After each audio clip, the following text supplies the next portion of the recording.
में मेरा नाम है अंशुल नामदेव और आज हम बात करेंगे प्रोजेक्शन की अगली ड्राइंग के बारे में।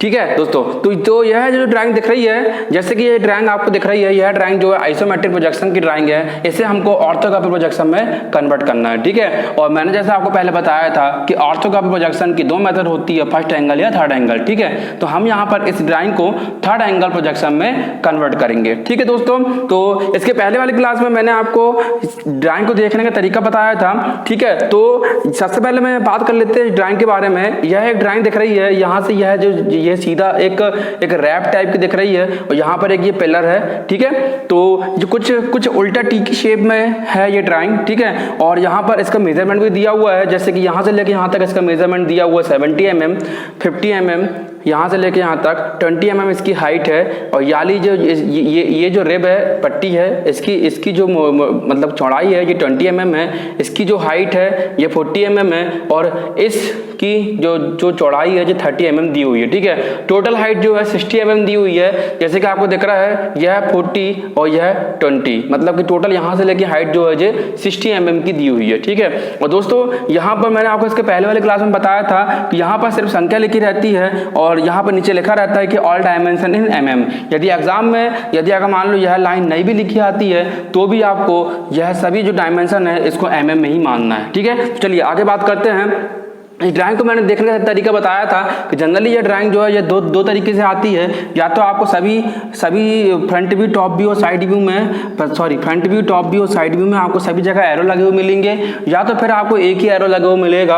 और यदि अगर एक ही एरो लगा हुआ मिला, यानी कि जो जहाँ एरो लगा हुआ है वही आपका फ्रंट व्यू है। ठीक है, तो जहाँ पर मेरा फ्रंट व्यू होगा मैं उसी डायरेक्शन में इसको देख के यहाँ पर देखता हूँ इस ड्राइंग को। ठीक है, तो दोस्तों यह जो दिख रहा है एरो, यह इस एरो के साथ से मेरी जो ये ड्राइंग है, यानी कि इस ड्राइंग का जो फ्रंट व्यू हुआ वह ये वाला हुआ। ठीक है, तो मैं अब इस एरो के हिसाब से मेरी ड्राइंग का जो फ्रंट व्यू है वो इसको मानूंगा। ठीक है दोस्तों, और जैसे कि इसके पहले वाले क्लास में भी हमने बात करे थे, यदि यह फ्रंट व्यू हुआ यानी कि यह फ्रंट व्यू हुआ तो यह जो कहलाएगा साइड व्यू कहलाएगा। और यदि बात करें कौन सा साइड व्यू, तो यह जो मेरा कहलाएगा लेफ्ट हैंड साइड व्यू, यानी कि यह मेरा लेफ्ट हैंड है, यानी कि उल्टा हाथ है, तो यह मेरा कहलाएगा लेफ्ट हैंड साइड व्यू। ठीक है, और टॉप व्यू तो मैं फ्रंट से ही देखूंगा। ठीक है दोस्तों, तो बात करते हैं आगे ड्राइंग बनाने की। ठीक है, तो सबसे पहले जैसे मैंने आपको इसके पहले वाले क्लास में बताया था कि कोई भी ड्राइंग हो सबसे पहले आपको फ्रंट व्यू ही बनाना है। तो यहाँ फ्रंट व्यू की स्टार्टिंग करते हैं। हाँ दोस्तों, मैंने इसके पहले वाले क्लास में भी आपसे चर्चा किया था, इस वाले क्लास में चर्चा कर रहा हूँ कि यह जो डायमेंशन दिए हुए हैं यह मैंने बोर्ड के हिसाब से इसको बड़ा बनाया है और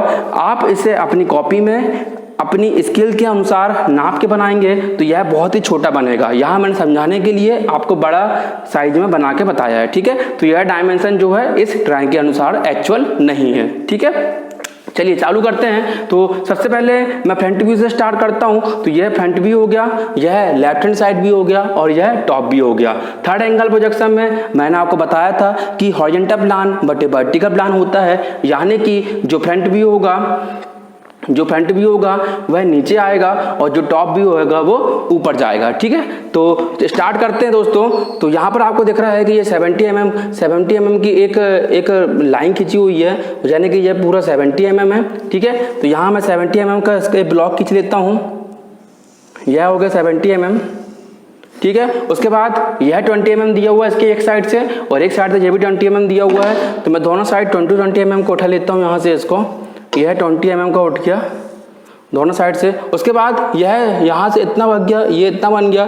उसके बाद यह जो चौड़ाई ये दिख रही है यह भी 20 mm की दिख रही है। तो मैं यहाँ पर स्केल में 20 mm इसको इतना नाप लेता हूँ और दूसरे साइड से भी आपको 20 mm दिख रहा है, तो यह मैं दूसरे साइड से भी इसको 20 mm नाप लेता हूँ। ठीक है, उसके बाद आपको ये दिख रहा है कि यह जो यहाँ से लेके यहाँ तक एक हाइट दी हुई है, तो यह हाइट जो दी है 40 mm की दी हुई है। तो 40 mm का एक ब्लॉक यहाँ पर बना लेता हूँ 40 mm हाइट का। ठीक है, और दूसरे साइड भी 40 mm का बना हुआ है, दूसरे साइड भी 40 mm का बना लेता हूँ।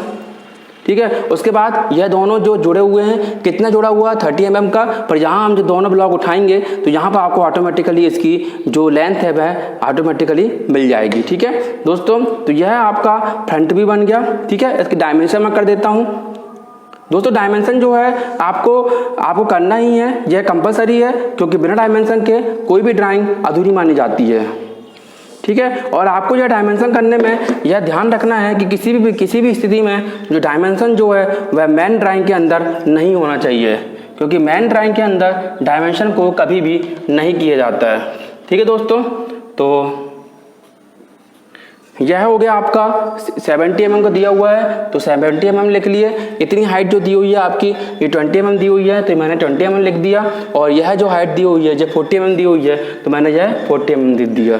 इस तरीके से आप देख रहे हैं कि यह जो फ्रंट व्यू है, यह मेरा यहाँ पर बन चुका है। ठीक है दोस्तों, अब इसके बाद बात करते हैं टॉप व्यू की।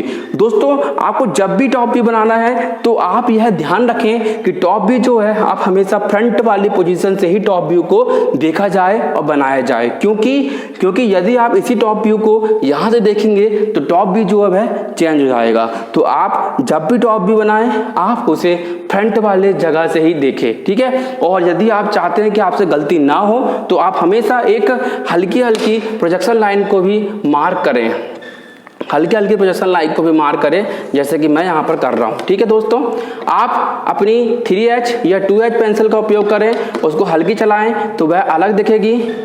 यहाँ पर मैं एक ही मार्कर का उपयोग कर रहा हूँ, इसलिए थोड़ा आपको हो सकता है कि कन्फ्यूजन होए। ठीक है, फिर भी मैं तो कोशिश कर रहा हूं कि यह जो रेखा है, प्रोजेक्शन रेखा है, जब हल्की खींचे। ठीक है दोस्तों, यहाँ पर आपको दिख रहा है कि मैंने यहाँ पर प्रोजेक्शन लाइन खींच लिया है। ठीक है, अब हम बात करते हैं कि टॉप व्यू में क्या दिखेगा। तो मैंने टॉप व्यू में यह लाइनिंग रेखा खींच के रखा है, तो टॉप व्यू में ये वाला भाग दिखेगा। क्यों दोस्तों? क्योंकि जब भी हम टॉप व्यू इस तरीके से जो ब्लॉक बना हुआ अलग अलग एंगल में, अलग अलग पोजिशन में, तो एक नीचे है, एक ऊपर है, उसके बाद फिर नीचे है। जब भी मैं इस ड्राइंग को देखूंगा तो यह जो ब्लॉक है मुझे एक सीधी रेखा में दिखाई देगा। ठीक है दोस्तों, तो बात करते हैं, तो सीधी रेखा में दिखाई देगा। सबसे पहली तो बात हमको यह ब्लॉक दिखेगा, कितने का ब्लॉक है, यह 20 का है, तो ये 20 हो गया। ठीक है, यहाँ से मैंने पहली प्रोजेक्शन ले चुका है, यह वाला प्रोजेक्शन पहले मुझे यहाँ पर ले चुका है, तो यह 20 का है। ठीक है, और इसकी लंबाई कितनी है, तो लंबाई इसकी 50 है। ठीक है, तो मैं यहाँ से 50 लंबाई को नाप लेता हूँ, तो यह बन गया 50 लंबाई का। ठीक है, प्रोजेक्शन लाइन का यदि काम हो जाए तो आप इसे मिटा सकते हैं, और नहीं मिटाना चाहते हैं तो आप इसे हल्की मार्क ही करें, जिससे आपको मिटाने की जरूरत ना पड़े। ठीक है, तो यह हो गया 50 mm का, 20 mm का दिया हुआ है, तो यह 20 mm का हम यहाँ पर बना लेते हैं। यह 20 mm का हो गया। उसके बाद ये 50 mm का होगा, तो यह भी 50 mm का होगा ये। उसके बाद यह भाग यहाँ से जोड़ा हुआ है, तो यह मैंने वाला भाग यहाँ से जोड़ दिया। ठीक है दोस्तों, उसके बाद यह ब्लॉक जो है इसके साथ ही लगा हुआ दिखेगा, यानी कि इसी लाइन को मैं यहाँ आगे बढ़ाऊंगा। ठीक है दोस्तों, तो यह हो गया आपका 30 का mm का। ठीक है, तो मैं इसी लाइन से ही इसको आगे लग कर ही बढ़ाऊंगा। यह हो गया 30 mm का। ठीक है, आप नाप के बनाइएगा, और नहीं तो आपको यहाँ पर एक प्रोजेक्शन लाइन इसकी मिल ही जाएगी, क्योंकि यह भाग जो हमने फ्रंट व्यू में बनाया है उसी के ऊपर ही यह रिब बनी हुई है, मतलब यह पट्टी बनी हुई है। ठीक है, तो 30 mm इसकी लंबाई हो गई, और 30 mm इसकी चौड़ाई हो गई, और इसकी लंबाई जो है 50 mm की है, तो वो हमको ऑटोमेटिकली यहाँ से मिल जाएगी। ठीक है, कहाँ से? जब हम साइड से यहाँ से लाइन खींचेंगे तो 50 mm की लंबाई जो है हमको ऑटोमेटिकली यहाँ पर मिल जाएगी। ठीक है दोस्तों, उसके बाद यह जो हाइट है, यह जो लंबाई है, यह भी कितने की है? 20 की है। दोस्तों, आपको इस ड्राइंग में, आइसोमेट्रिक ड्राइंग में, यहाँ पर यह पूरा के पूरा ब्लॉक दिख रहा है, पर यहाँ पर आपको दिख रहा है कि ड्राइंग में इतना भाग छुप गया है, पर आपको बनाते समय यह ब्लॉक जो है यह पूरा ऐसे लंबाई में ही मानना, मतलब जैसे ये ब्लॉक है, यह जो रेक्टेंगल है, उसी रेक्टेंगल का टुकड़ा यहाँ पर साइड में भी दिखेगा। ठीक है, तो इसी तरह आपको आगे भी बनाना है। 20 mm लंबाई है, आपको पता है, 20 mm चौड़ाई है, आपको पता है, और यह लंबाई भी, जैसे यह 50 है तो ये भी होगा 50, ये भी होगा 50, और ये भी 50 ही होगा आगे। ठीक है, तो यह 50 की रेखा मैंने यहाँ पर बना लिया। ठीक है, और इसे आगे इस प्रकार से जोड़ दिया। ठीक है दोस्तों, ठीक है, उसके बाद अब इसकी डायमेंशन कर देते हैं। तो आपको दिख रहा है कि यह 20, 30, ये 20, 30, 50 प्लस 20, 70, यानी कि 20, 30, 50 और 20, 70। ठीक है, और टोटल दिख भी रहा है आपको 70, मतलब ये पूरा का पूरा ब्लॉक कितने का हो गया? 70 का हो गया। ठीक है, तो मैं यहाँ पर इसको डायमेंशन कर देता हूँ 70 mm की। डायमेंशन आपको मैन ऑब्जेक्ट ड्राइंग से लगभग 2 से 3 mm की दूरी में ही करना है। बिल्कुल किसी भी प्रकार से यह जो डायमेंशन है ये ड्राइंग मैन ऑब्जेक्ट ड्राइंग के अंदर या बिल्कुल पास में नहीं आना चाहिए और ज़्यादा दूर भी नहीं जाना चाहिए। तो आपको एक स्टैंडर्ड लंबाई में 2 से 3 mm की दूरी पर ही करना है। ठीक है, इसकी जो लेंथ हो गई वह हो गई 70 mm और इसकी चौड़ाई आपको पता है 50 mm है, तो इसकी चौड़ाई को मैं 50 mm को शो कर देता हूँ।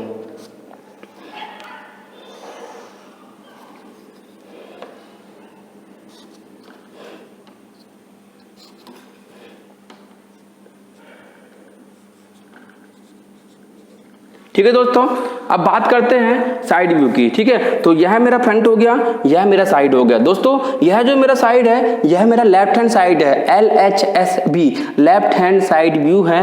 तो यह जो मेरा लेफ्ट हैंड साइड व्यू है यह मेरे फ्रंट व्यू के लेफ्ट हैंड साइड में ही बनेगा। ठीक है, क्योंकि यह थर्ड एंगल प्रोजेक्शन ड्राइंग है और मैंने आपको यह बताया था कि थर्ड एंगल प्रोजेक्शन ड्राइंग में जो लेफ्ट हैंड साइड व्यू होता है वह लेफ्ट हैंड साइड पोजीशन में ही बनता है, जबकि फर्स्ट एंगल की बात करें तो left hand side view right hand में और right hand side view left hand में बनता है। तो दोस्तों यह आपको फर्स्ट एंगल और थर्ड एंगल में यह मोस्ट इंपॉर्टेंट बात ध्यान में रखना है। ठीक है, तो यह मेरा लेफ्ट हैंड साइड व्यू है, इसको मैं लेफ्ट हैंड साइड में बनाता हूं। ठीक है, इससे थोड़ा सा मैं प्रोजेक्शन ले लेता हूं। सबसे पहले ये प्रोजेक्शन ले लेता हूं मैं।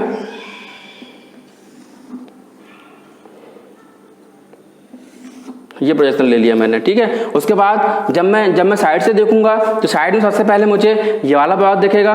ठीक है, और ये ब्लॉक दिखेगा। यह ब्लॉक मुझे फ्रंट से टॉप से दिख चुका है, तो यह ब्लॉक इस तरीके से मुझे टॉप से ही दिखेगा। साइड से मुझे सिर्फ एक पट्टी दिखेगी, मतलब कि ये दिखेगा 50 बाई 20 का, और यह वाला ब्लॉक दिखेगा कितना 40 बाई 50 का। ठीक है, तो यह मैं लंबाई ले लेता हूं 50। इसकी जो लंबाई है यहां से लेके यहां तक 50 ले लिया मैंने। ठीक है, इसकी हाइट कितनी है 20 है, तो मैंने ये 20 ले लिया। यहां भी 20 है तो मैंने ये 20 ले लिया।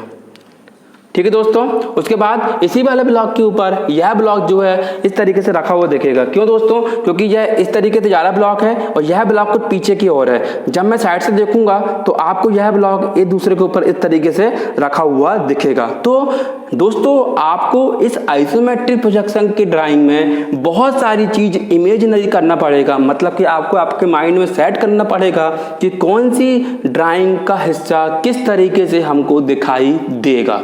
ठीक है दोस्तों, तो कोई दिक्कत नहीं है, आप यह ड्राइंग की प्रैक्टिस करते जाइए, आपकी अपने आप ही प्रैक्टिस हो जाएगी और इमेजिनरी पावर जो है आपको आ जाएगा। ठीक है, तो इसी ब्लॉक के ऊपर आपको यह टुकड़ा रखा हुआ दिखेगा ये वाला, तो यह जो है 40 mm की हाइट है, तो ये 20 के ऊपर ही मैं 40 को बनाऊंगा। तो यह 20 वाला हिस्सा है मेरा, इसी के ऊपर मैंने 40 को बना दिया। ठीक है दोस्तों, उसके बाद यह जो दिया हुआ है 50 का दिया हुआ है, तो मैंने 50 को बना लिया, यह बना लिया 50 का। उसके बाद यह जो हाइट है ये कितनी की है 40 की है, तो वापस मैं इसको 40 का नीचे बना देता हूँ। ठीक है दोस्तों, तो इस तरीके से आपका फ्रंट व्यू, टॉप व्यू और लेफ्ट हैंड साइड व्यू बन गया। आप चाहें तो इसके प्रोजेक्शन कर सकते हैं, कोई दिक्कत नहीं है।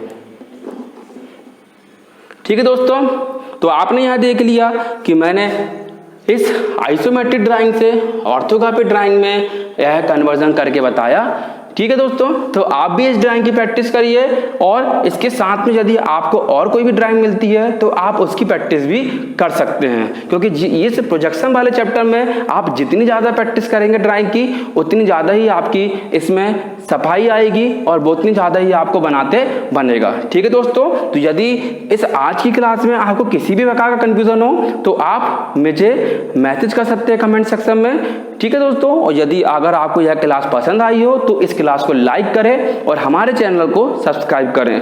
दोस्तों मेरी ईडी की पहले की क्लासों को देखने के लिए आपको आपकी स्क्रीन में दिख रही होगी, इस पहले की क्लास को आप देख सकते हैं क्लिक करके। मेरी वर्कशॉप सेफ्टी की क्लास भी आपको आपकी स्क्रीन में दिख रही होगी, तो उसे भी आप क्लिक करके देख सकते हैं। ठीक है दोस्तों, और आप हमारे साथ जुड़ने के लिए हमारे कमेंट सेक्शन में टेलीग्राम लिंक के माध्यम से आप हमारे साथ जुड़ सकते हैं। और हमारे चैनल को सब्सक्राइब कीजिए जिससे आने वाले वीडियो की नोटिफिकेशन आपको जल्द से जल्द मिले।